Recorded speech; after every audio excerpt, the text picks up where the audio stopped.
Hi friends, అందరూ ఎలా ఉన్నారు? బాగున్నారా? మేము కూడా చాలా బాగున్నాము. ఈరోజు అయితే మీకు ఒక మంచి వీడియోతో అయితే ముందుకొచ్చాను. అదేంటి అంటే మా చేనులో పండించుకున్న పల్లికాయ అయితే ఉంది. దాన్ని అయితే ఉడకబెట్టుకుందాం అనేది తీసాము. వీడియో అయితే ఇక్కడ స్కిప్ చేయకుండా ఎండ్ వరకు అయితే చూడండి. ఇది ఉడకబెట్టుకోవడం కానీ దీని టేస్ట్ అయితే చాలా బాగుంటుంది. మా విలేజెస్ సైడ్ అయితే ఇది చాలా ఫేమస్. చూపిస్తాను, చూసేయండి. వీడియోలోకి అయితే వెళ్ళిపోదాము. ముందైతే పల్లికాయలంతా ఇలా అయితే తీసి పెట్టుకోవాలి. ఆ తీసుకున్న పల్లికాయలన్నిటినీ మనం చేతితో కానీ ఇలా పీటతో కానీ మొత్తము ఒత్తుకోవాలి. అలా చేయడం వల్ల మనకు పల్లికాయలు అయితే ముందల సైడ్ అయితే మంచిగా చిన్నగా అయితే ఓపెన్ అవుతాయి. అలా అవ్వడం వల్ల మనం ఉడకబెట్టేటప్పుడు కొంచెం సాల్ట్ వేసి ఉడకబెడతాం కదా, దానివల్ల మనకు తినేటప్పుడు మంచిగా సాల్ట్ అన్నీ మంచిగా పల్లికి పట్టి మనకు టేస్ట్ అయితే చాలా బాగుంటుంది. మొత్తం పల్లికాయలను అయితే సేమ్ ఇలాగే తయారైతే చేసుకోవాలి. ఈ పల్లికాయలన్నిటినీ ఒక గిన్నెలో అయితే వేసుకోవాలి.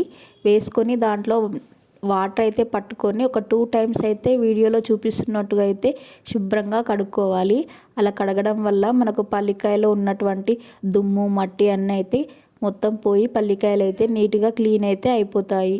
ఫస్ట్ కడిగిన వాటర్ అయితే వంపేసుకొని మళ్ళీ శుభ్రంగా మళ్ళీ వేరే వాటర్ అయితే తీసుకొని మళ్ళీ సెకండ్ టైం కూడా సేమ్ ఇదే ప్రాసెస్లో అయితే కడుక్కోవాలి. అప్పుడు మనం పల్లికాయలు అయితే మొత్తం నీట్గా అయితే అయిపోతాయి.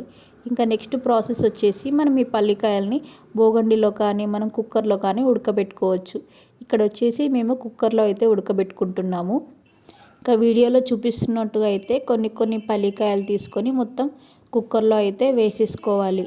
మా విలేజెస్లో అయితే చాలామంది ఇలాగే ఫ్రెష్గా అప్పటికప్పుడు తెచ్చుకొని ఉడకబెట్టుకొని తింటాము. టేస్ట్ అయితే చాలా బాగుంటుంది. మిగిలిన పల్లికాయలు ఉంటే ఎండబెట్టుకొని మంచిగా వాటితో పల్లీలు అయితే తీసేసుకొని వాటిని మంచిగా వంటల్లోకి వాటికి వీటికైతే యూస్ చేస్తుంటాము. ఈ పల్లికాయలు వచ్చేసి మా కోసం ఊరు నుంచి మా అత్తమ్మ వాళ్ళైతే పంపించారు. పంపించగానే మేమైతే ఇలా ఉడకబెట్టుకొని తిన్నాము. మిగిలిన పల్లీలేమో ఎండబెట్టుకొని పల్లీలు అయితే తయారు చేసుకున్నాము.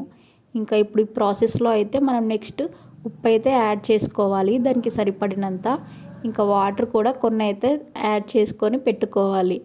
మేము ఏం పని చేసినా కూడా మా బుడ్డోని చేతులు అయితే కంపల్సరీగా అన్నిట్లో ఉంటాయి.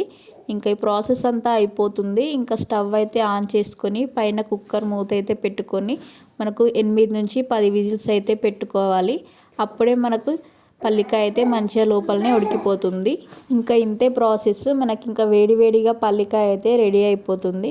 స్టవ్ ఆఫ్ చేసుకొని దించేసుకోవాలి అంతే. చూడండి, ఓపెన్ చేయగానే మంచిగా పల్లికాయ అయితే ఉడికిపోయింది. నేను చేతితో అయితే ఒకసారి అయితే చూపిస్తాను లాస్ట్లో.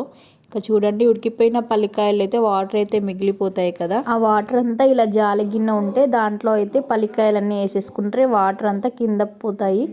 లేదంటే నార్మల్గా ఒక రేకు అది పైన మూసేసి వంపేసుకుంటే కూడా సరిపోతుంది. ఈ పల్లికాయలన్నీ మనం వేరే ప్లేట్లోకి చేంజ్ చేసుకొని అప్పటికప్పుడు వేడివేడిగా తినేయచ్చు. టేస్ట్ అయితే చాలా బాగుంటుంది. మీరు కూడా విలేజెస్కి అట్లా వెళ్ళినప్పుడు ఇదైతే ట్రై చేయండి.